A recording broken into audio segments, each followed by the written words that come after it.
మస్తాన్ సాయి ప్రస్తుతం తెలుగు రాష్ట్రాల్లో ప్రకంపనలు రేపుతున్న పేరు. రాజ్ తరుణ్ లావణ్యల వ్యవహారంతో వెలుగులోకి వచ్చిన అతనిని ఇటీవల పోలీసులు అరెస్టు చేశారు. అయితే పోలీసుల విచారణలో మస్తాన్ సాయి గురించి ఎవరూ ఊహించని నమ్మలేని సంచలన విషయాలు వెలుగులోకి వచ్చాయి.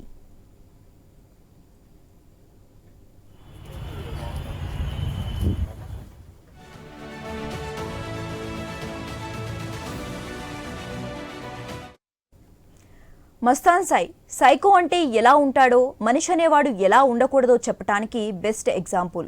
ఇప్పుడు ఈ సైతాన్ రిమాండ్ రిపోర్ట్లో సంచలన విషయాలు వెలుగు చూశాయి. తన గుట్టు బయటపడుతుందని అనుమానం వస్తే కాళ్లబేరానికి వచ్చి సూసైడ్ చేసుకుంటానని బెదిరిస్తాడు. తెర వెనుక తనకు అడ్డొచ్చిన వాళ్లను చంపేందుకు స్కెచ్లు వేస్తాడు. ఇలా ఎన్నో నమ్మలేని నిజాలు రిమాండ్ రిపోర్ట్లో ఉన్నాయి.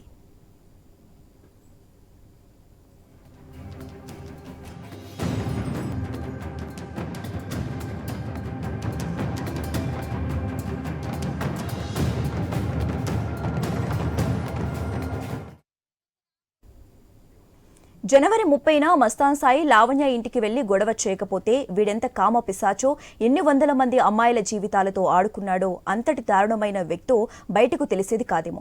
డ్రగ్స్ మత్తులో అక్కడ గొడవ చేయటం, లావణ్య కంప్లైంట్ చేయడంతో అరెస్ట్ అయ్యాడు. ఇప్పుడు మొత్తం వ్యవహారం బయటకు వచ్చేసింది. 2022లో తన ఇంట్లో నిర్వహించిన పార్టీలో లావణ్యకు డ్రగ్స్ ఇచ్చి ప్రైవేట్ వీడియోలు తీశాడు మస్తాన్ సాయి.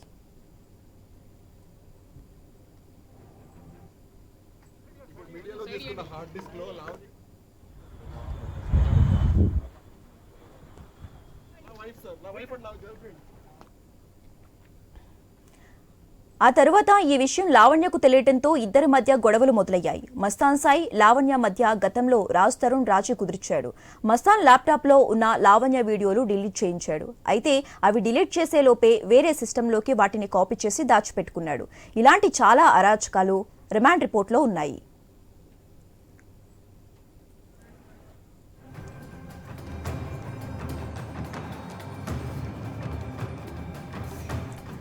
హార్డ్ డిస్క్ కోసం లావణ్యను పలుమార్లు చంపాలని మస్తాన్ సాయి ప్లాన్ చేశాడు. జనవరి 30న లావణ్య ఇంటికి వెళ్లిన మస్తాన్ సాయి లావణ్యపై హత్యాయత్నం చేశాడు.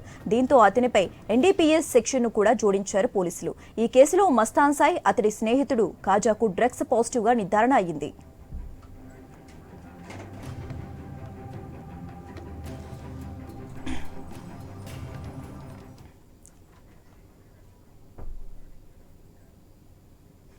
మస్తాన్ సాయి ప్రస్తుతం తెలుగు రాష్ట్రాల్లో ప్రకంపనలు రేపుతున్న పేరు.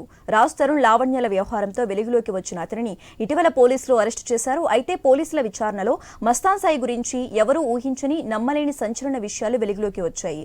ఇక ఇదే అంశానికి సంబంధించి మోర్ అప్డేట్స్ మా ప్రతినిధి రవిచంద్ర ఫోన్ ద్వారా అందిస్తారు. రవిచంద్ర, శశిరేఖ, అయితే మస్తాన్ సాయి కస్టడీలో తీసుకున్నట్టుగా అంటే అదుపులో తీసుకున్నట్టుగా పోలీసులు విచారణ చేపడుతుంటే రోజుకో అంశం బయటకు వస్తుందని చెప్పుకోవచ్చు. అయితే ఇప్పటికే లావణ్య మస్తాన్ సాయి విషయంలో కంప్లైంట్ చేయడం, ఆమె కూడా ఇదే అంశాన్ని చెప్పింది.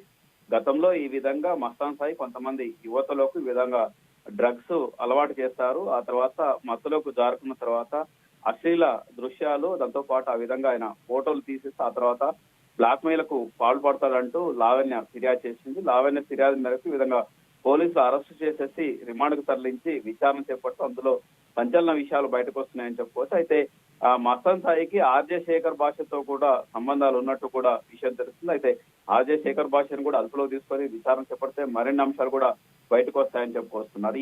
ఈ దొంగ చాలా ఉందని చెప్పుకోవచ్చు. ఇందులో చాలా మంది యువతులు ఉన్నారు, చాలా మంది ఇందులో బాధితులు ఉన్నారంటూ లావణ్య చెప్పడం, దాంతో పాటు చాలా మంది ఉన్నారు, వాళ్ళందరూ కూడా వస్తాయి. అయితే డ్రగ్స్ ఎక్కడి నుంచి వస్తుంది, అసలు మస్తాన్ సాయికి ఎక్కడి నుంచి డ్రగ్స్ వస్తుంది, ఎక్కడికి వెళ్తుంది, సరఫరా ఏ విధంగా చేస్తున్నారన్న కోణంలో కూడా పోలీసులు విచారణ చేపడుతున్నారు.